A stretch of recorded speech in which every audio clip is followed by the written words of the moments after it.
Tonight, the Q forced the hand of the evil globalist cabal by misleading them into believing that Trump's executive order was going to drop yesterday. Hi, I'm Craig, and welcome to Just Informed Talk. For those of you who don't know, every one of these episodes I start off by saying thank you, and it's a warm, heartfelt thank you because you guys really are what make this channel possible. Now, if you have not hit that subscribe button, come over here to the landing page, click the big red subscribe button, make sure you hit the bell for notifications. That way, as soon as these videos get posted, you'll be notified because as soon as information is made available to me, I make it available to you. Now, we have an incredible set of posts here tonight that are going to go into all types of different things, and it's going to explain exactly what is going on in the Q world, which is just incredible.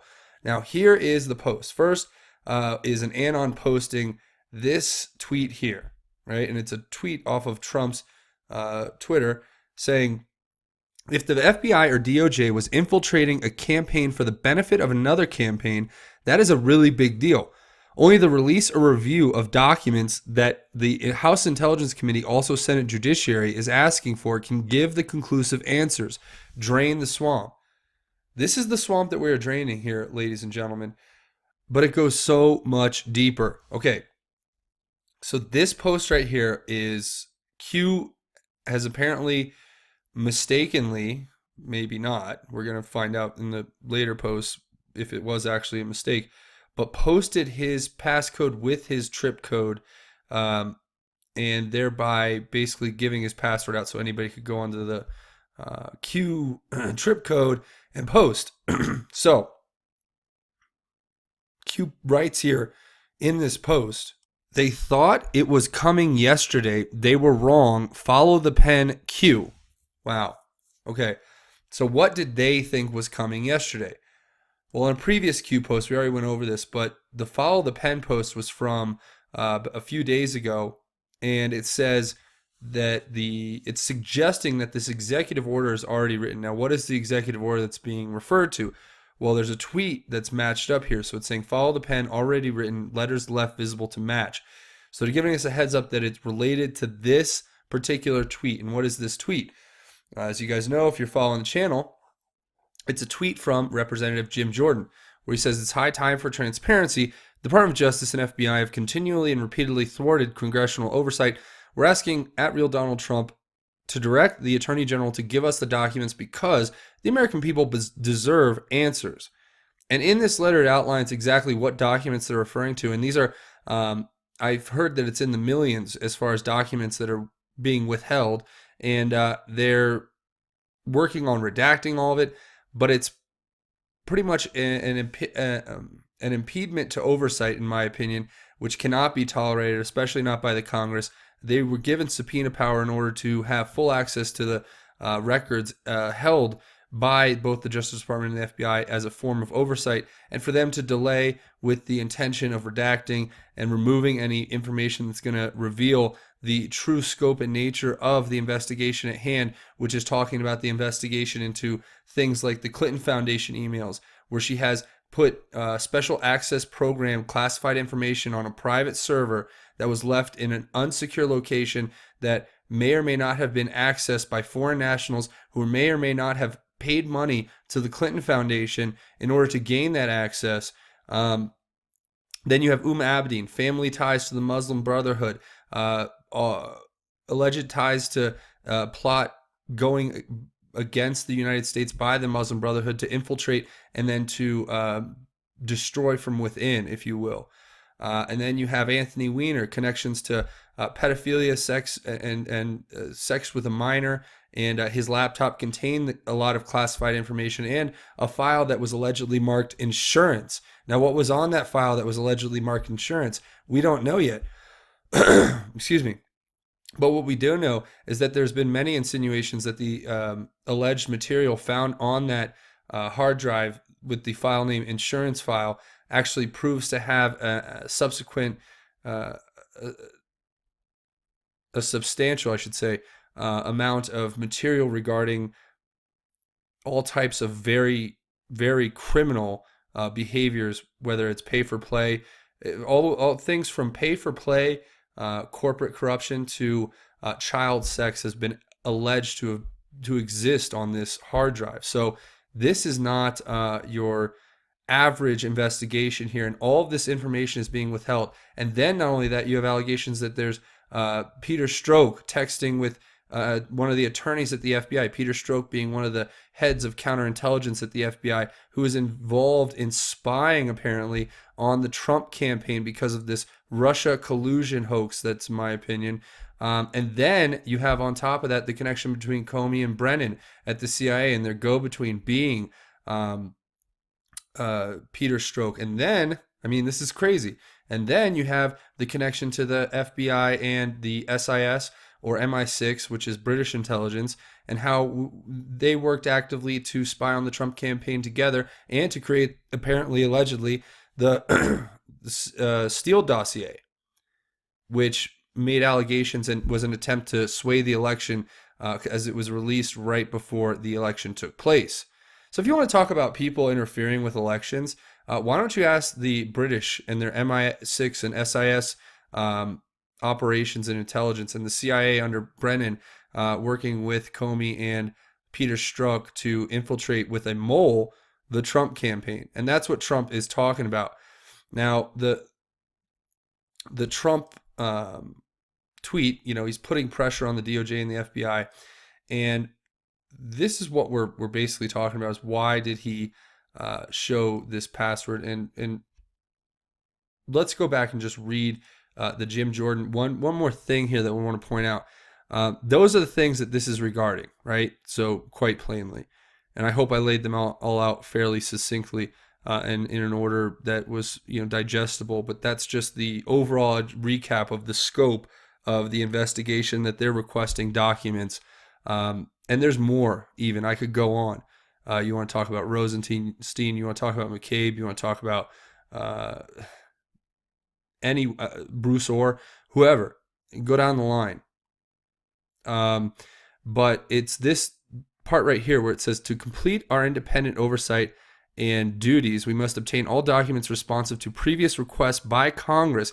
This includes the documents related to potential abuses of the Foreign Intelligence Surveillance Act, the FISA courts, documents related to the FBI and broader Department of Justice's initial investigation into the Trump campaign prior to the appointment of the special counsel, and the unredacted August 2017 memo written by Deputy Attorney General Rosenstein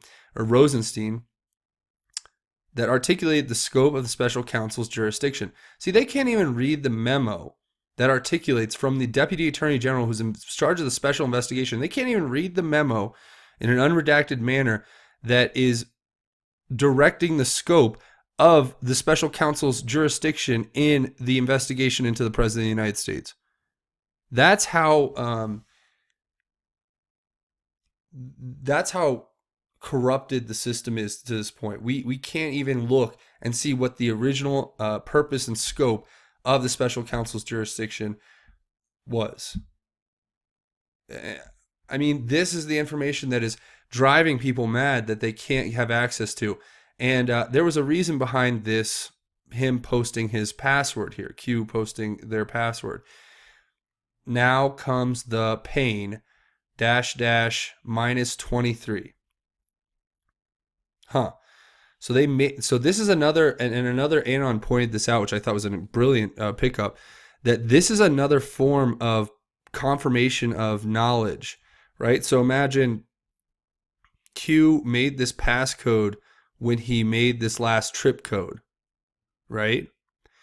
And if that is the case, then they knew that this trip code would be relevant, and they wanted to expose it on a certain day to give a countdown to us to know that something big is going to happen in 23 days.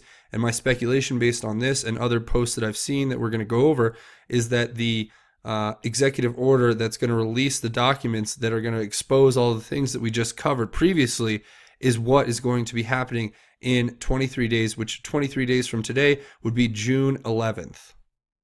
One day, I believe, before the summit with North Korea. Talk about that being a boom. Yeah, you guys let me know what you think in the comments. That's basically my take on it. And we're going to cover this again, follow the pen and everything. I think that we're going to cover that more at the end. So we'll just leave that there for now. and we're going to move up. And then the next post is Q saying trip change. So because he showed the passcode there, he has to change the trip code, and he's making that by telling us with the old trip code that he's going to change it, and then updating it with a new trip code. And that's how they basically update it. Now, the next one, and AN0N points out the fact that his password was exposed. And he said mistake or on purpose, Q. And that's what I was telling you. Was that purposefully shown to us to give us a marker for countdown? I believe so. Right? And I think that there's people trying to hack Q all day long from every different intelligence agency you can imagine.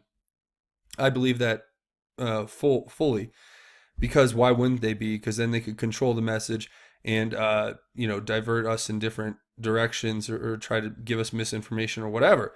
So people are trying to hack that 24/7, and Q is like almost one of those timed things. Like they knew exactly how long it was going to take to figure out that passcode, and right before they were about to crack it, I imagine them just posting it. And then it also has a double meaning where it's a countdown to what's going to happen. So that's just an incredible play by Q, and I think it was that's my interpretation of it to this point. So if you guys agree, let me know in the comments. If you disagree or whatever, just go down there and leave your thoughts and theories and talk to each other, and keep analyzing these Q posts as we go. But that's my initial take on that. Now, here are the next two posts that we're going to get into, and they're basically laying out what I've been talking about here since the beginning, kind of.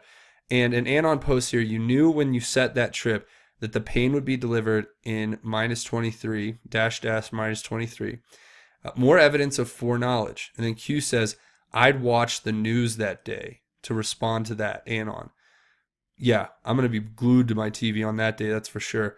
But you guys let me know what you think in the comments. What else is maybe important about that day, other than it's the day before the North Korean nuclear summit, and I always have feeling that I've always had a feeling that they're going to try to do anything they can to get a huge story right in front of that, so they don't have to recover it or to cover it in the news. That's been my thought since the very beginning, that what'll happen is that Trump will go over there and negotiate peace, basically, but then there's going to be some terrible tragedy or natural disaster that's going to draw attention away from it, and it's going to not even be a blip, because CNN's not interested in covering the truth, sadly, in my opinion. Neither is MSN. Neither are any of the mainstream media outlets, as far as I'm concerned. Fox tries with Tucker, I guess, and Hannity does his best, but overwhelmingly, the news they cover is topical and without any sort of true bearing on any of our lives. And they'll talk about things without going in depth, and they'll keep them into short sound bites that are easily digestible. They don't want to sit down and make an analytical view of what the news could or should be, or as it pertains to being reported. Now that's interesting. And then Q responds to his own post here, saying he's talking to this is kind of like a little bit of lingo for the programmers out there, but I believe he's referring to Code Monkey, the board owner. He's the one who's helping to get this movement going. It's True Patriot, who's been behind basically setting up a lot of the boards and making the system for making bread, and to all the way from that down to organizing the bakers to keep the boards running. And for those of you who don't know those terms, they simply mean people who can do the programming necessary to create threads for comment forums on or discussion forums online, right? And he's giving CodeMonkey a direct message, it would seem, and he's saying that the IP hash release is okay, so, and proves the same throughout. We control utility Q. So I'm not going to profess to know exactly what all this means, because my specialty is not necessarily in programming, but I do dabble, and I understand the process to a pretty lengthy degree. But this is basically just saying that, in my opinion, humbly speaking, my humble opinion, he's telling CodeMonkey that it's okay, that this was a drastic drastic way to switch a trip code, and maybe behind the scenes CodeMonkey was doing some more investigating, trying to verify that the code the new trip code is real, and Q is telling him here that everything should match up and that they control the utility. Maybe the utilities, as in the internet connections, the places, the central points where the internet is basically funneled through. So you guys let me know what you think in the comments. If there's any more to read into this, I would love to hear it. Thoughts, theories, and insights would be certainly appreciated. But I wanted to point to something about this executive order that I thought was really important. And we're going to cover these last two posts really quickly because they kind of pertain to everything we're going to talk about. So the first one here is Q giving us this picture, right? And what is the picture of? The picture is of this pen. And underneath it, you can clearly see that the document has been signed by, that looks very much like Trump's signature with the type of pen that he would use, which is, I think he uses a type of Mont Blanc pen, but I think also he uses a version with a Sharpie tip to sign documents because he wants to write it big and bold, which I think is hilarious. That reminds me very much of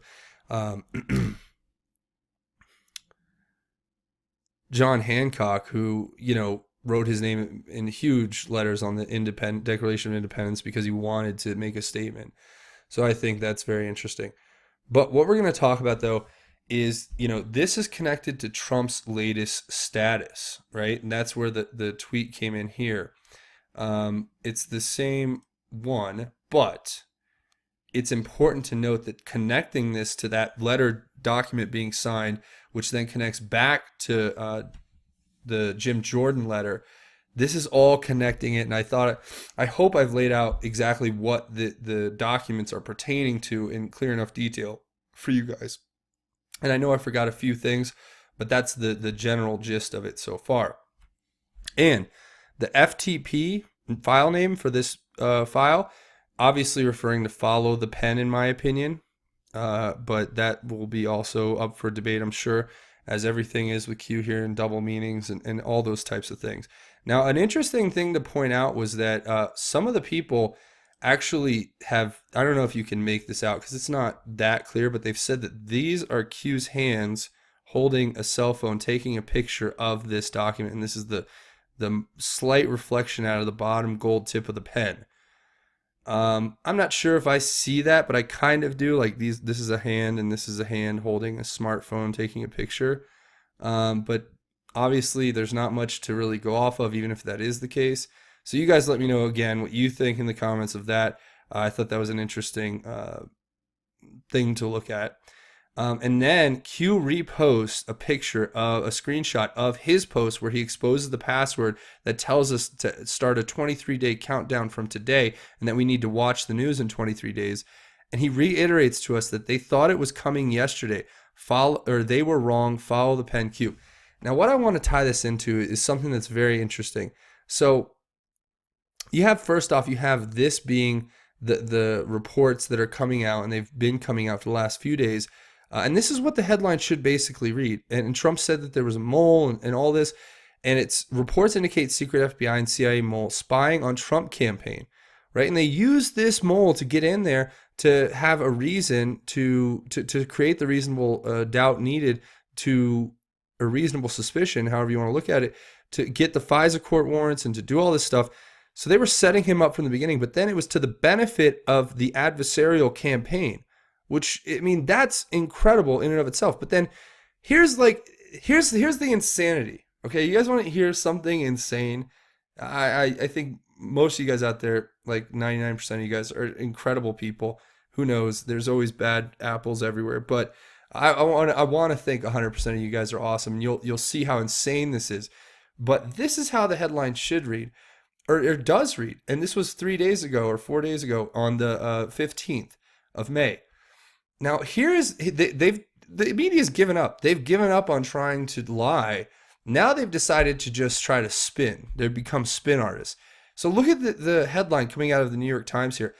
FBI used informant to investigate Russia ties to campaign, not to spy on Trump.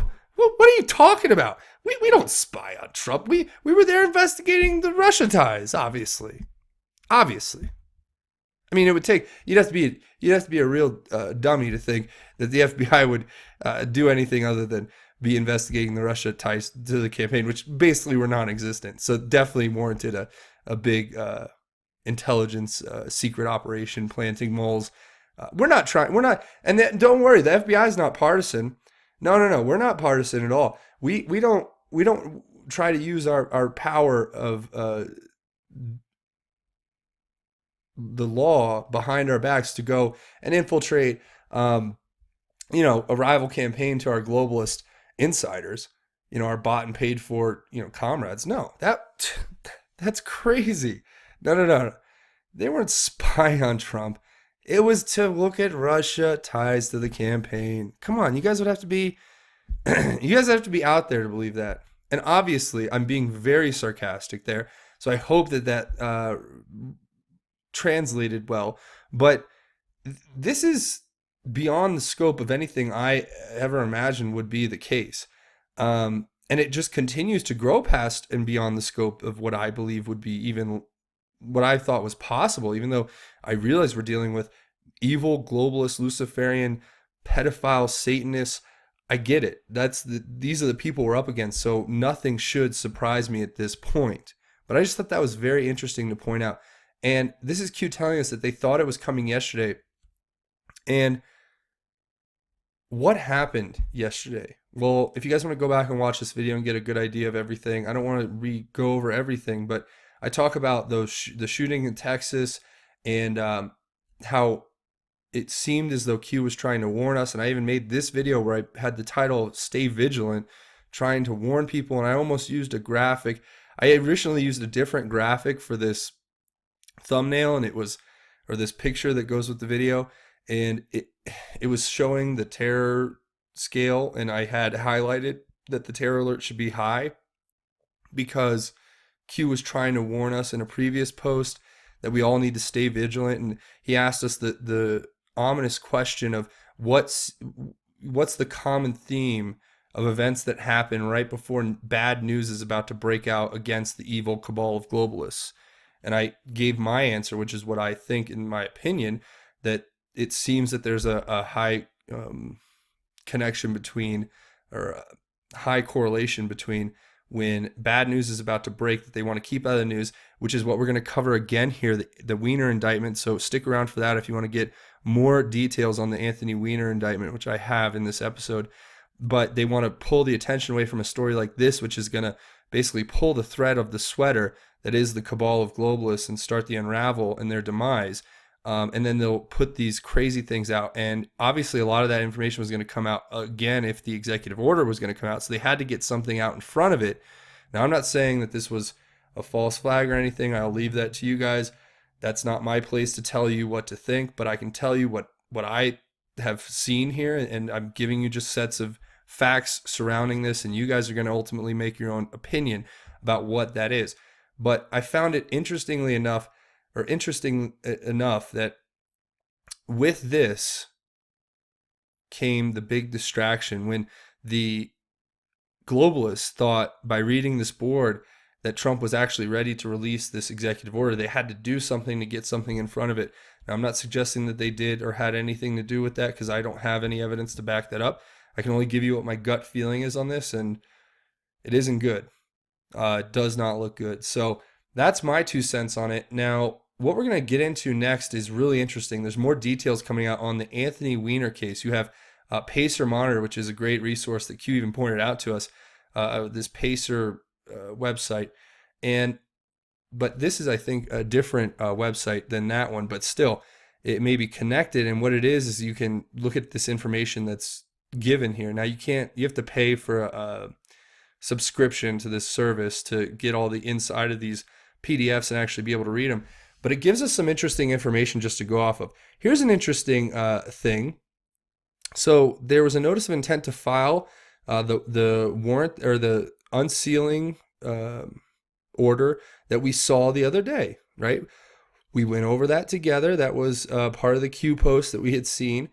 But then here's something very interesting, is that on May 19th, we've had judges being changed and shuffled, which is exactly what Q was telling us. And this is as early as today. It's saying that there was a judge named Paul G. Gardef, who was assigned to this case, and as the previous judge was unassigned. And then that judge was eventually replaced um, and reassigned to a judge named Denise L. Cote, right? So they've been swapping out judges just like Q was insinuating. And another very interesting thing to note here is who the defense for Anthony Weiner is. Okay, it names here in this document that the defendant's attorney, so Anthony Weiner's attorney, is Arlo Devlin Brown. And who is Arlo Devlin Brown? Well, I'm glad you asked that great question. Arlo Devlin Brown, if you can read right here, the head of the public corruption unit for the U.S. Attorney's Office for the Southern District of New York since 2014. And this is an article, or this is a snip from an article talking about how he will be leaving office to head to private practice after working to put these two people, Sheldon Silver and Dean Skelos, behind bars. He's off to Covington and Burling, where he is now, where he'll be on the white-collar defense team. So obviously Anthony Weiner went out and got himself the white-collar defense team, Covington and Burling, in order to basically prepare for the onslaught that's coming. So he went, and my point there was that he went and got somebody, a former worker out of the U.S. Attorney's Office in the Southern District of New York. So you think there's some connection? They're all connected and they're all protecting each other because they know how basically guilty each one is? In my humble opinion, that these connections are not just random, that him drawing his attorney as a former attorney for the office of the Southern District of New York, the exact district that's pursuing charges against him right now. The office that we had to clean out before we could start bringing charges, and it took over a year. The DOJ, one of their U.S. Attorney's district courts that obviously was not working correctly. The same court system that produced the judge that actually ruled in the.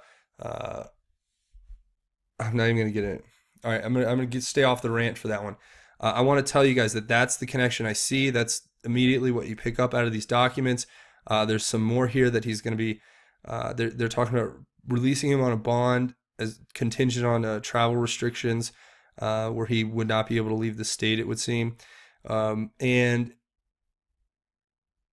that he has to stay away and all this stuff. But yeah, the case is ongoing, and more information is going to continue to drop. If you guys can pick up any thing else from this, I think I've kind of paused it enough where you could just screenshot it and read it if you want, or I can leave a link in the description, which I will. So you guys, if you guys want to look at this stuff for yourself, or if you want to join and get more information by joining, I certainly would encourage you to, because it seems like this is a service where you can just sign up and get information. But I haven't even checked into that yet. So that's it. That's basically the gist of what we're going over to today. And I want to thank everybody who comes over here to the channel and contributes. You guys really make this channel great. I just want to shine a light for a second that I think is really important. I'm going to retweet this again at the end of the episode. I want you to help me shine a light. Go visit vetsforchildrescue.org, and you can click the donate button if you guys want to help with a very great cause. And these are a bunch of veterans who are going out above and beyond the call of duty, and they are going to save children who are victims of child trafficking and child sex abuse. So this is an important cause I think we should all get behind. I want to say thank you to everybody who comes over to my Twitter page at Justin_formed, and you can get a link there, or you can come check out my other tweets. A great thing about the Justin Formed Talk channel is that all my videos automatically get posted over here. So if you want to join and follow, then you'll have another way to get notified in case the notifications button is not working, which I know a lot of people talk about on YouTube. So come over here too, and also go to vetsforchildrescue.org/donate if you want to donate, or you can just go read through their site and check out what they do. I think it's really an important cause that we should definitely shine a light on here, and I thank you all for coming and checking this out. But the next thing I want to do is I want to say thank you all for watching. If you're looking for a way to contribute to the channel, the best possible way to do it really is to come here to the main landing page. If you have not hit that subscribe button already, please click the subscribe button. Then make sure you hit the bell for notifications so you get notified when these videos get posted. But that helps me out big time. And it's like throwing me a buck, but it costs you nothing. And it really makes a big difference for this channel's growth and how we continue to evolve to spread this information far and wide. So thank you for everybody who comes and does that. The second best way you can contribute to the channel, scroll on down at the end of these videos and leave your thoughts, theories, and insights, whatever you want to contribute, and have great discussion and dialogue down there. So you guys go down and check that out. We have a group of great people who contribute on a regular basis. And like I say, we try to have our own QAnon research board at the end of each one of these videos where we try to research and analyze the posts and figure out what they mean and just throw around different ideas about what Q could be referring to in each one of his posts, which ultimately is turning one mind into the power of thousands, because we can look at it collectively, and some people may know things that others don't. That's just the beauty of life. And then we share all that information, and it's really a wonderful thing to go down there. And even if you can't comment, I surely encourage all of you to scroll down at the end of this video and read through the comments, because I guarantee you'll learn something you didn't know previous to watching this episode. Now, if you're looking for another way to contribute, this is a great way. If you're looking to contribute financially, I would really appreciate it. Come over here to Patreon. That's patreon.com. You can search Just Informed Talk. It'll bring you right here to this landing page. You click this button to become a patron. You come check out my rewards and my goals. It's not a one-way street. You certainly get something in return when you contribute, and it helps keep this channel alive and going so I can continue to bring you content 24/7, 365 as I continue to work every day to analyze and to bring this information to you on a regular basis. But if you're interested in doing that, that's wonderful. Come over here. I thank you in advance for coming and checking out my page. So thank you for that. Now, getting into the last thing, which is obviously the most important thing, it's talking about God. And we're going to just take a second here and we're going to talk about the importance of God in all of this that we go through here on a daily basis. And tonight we're going to talk about God's promise of his Spirit. And why is that important to us? Well, God made a promise to us that the Spirit of the Lord shall live in each and every one of us as long as we embrace God and call out his name and abide in him. So remember that God's grace is only a prayer away, and your thoughts, deeds, and actions are what matter. Don't worry about others' perceptions of you. Don't worry about how the world tries to make you think one way or the other about yourself. Focus on yourself and your connection to God. That's far more important than the other things that we see in life, the other temptations, the other tribulations, the other issues and problems and things that we go through on a daily basis. None of that matters, or our own vanity or our own materialism or whatever it may be. None of that matters. What matters is that your spirit is close to God and you're connected.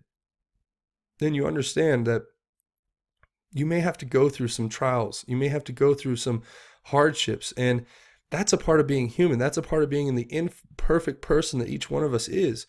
But the beauty that lies inside of that is that each one of us will be eternally blessed by God through his grace and his Son dying on the cross for our sins. So no matter what things we're going through on a daily basis, God's promised us his Spirit, and it lives inside of each and every one of us. So today's reading is going to be really, really important, and it's Psalm 139, and it says, Lord, you have searched me and known me. You know when I sit down and when I stand up. You understand my thoughts from far away. You observe my travels and my rest. You are aware of all my ways. Before a word is on my tongue, you know all about it, Lord. You have encircled me. You have placed your hand on me. This extraordinary knowledge is beyond me. It is lofty, and I am unable to reach it. Where can I go to escape your spirit? Where can I flee from your presence? If I go up to heaven, you are there. If I make my bed in Sheol, you are there. If I live at the eastern horizon or settle at the western limits, even there your hand will lead me. Your right hand will hold on to me. If I say, surely the darkness will hide me, and the light around me will become night, even the darkness is not dark to you. The night shines like day. Darkness and light are alike to you. For it was you who created my inward parts. You knit me together in my mother's womb, and I will praise you because I have been remarkably and wonderfully made. That, ladies and gentlemen, is God's love for you.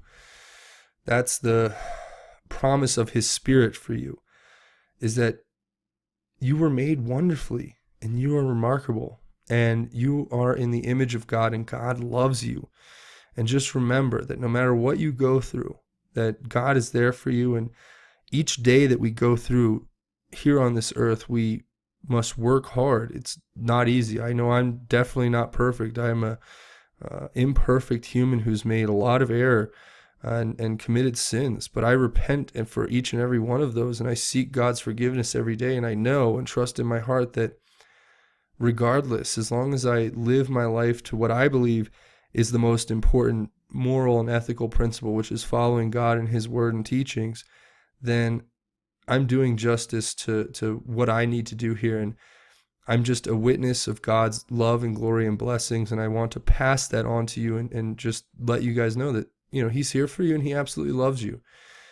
So if you want to reach out to God, the easiest way to do it is to start your own little dialogue by saying a prayer. Whether you're happy, sad, or indifferent, reach out to God and just say that prayer and start that conversation, and then do your best to keep it going from here until you finally meet God in heaven. So that's where I'm going to leave it. If you haven't taken away anything else from this episode, just remember that God's love is inside of each and every one of you, and it's easy to open up. You just have to say a prayer and reach out to God.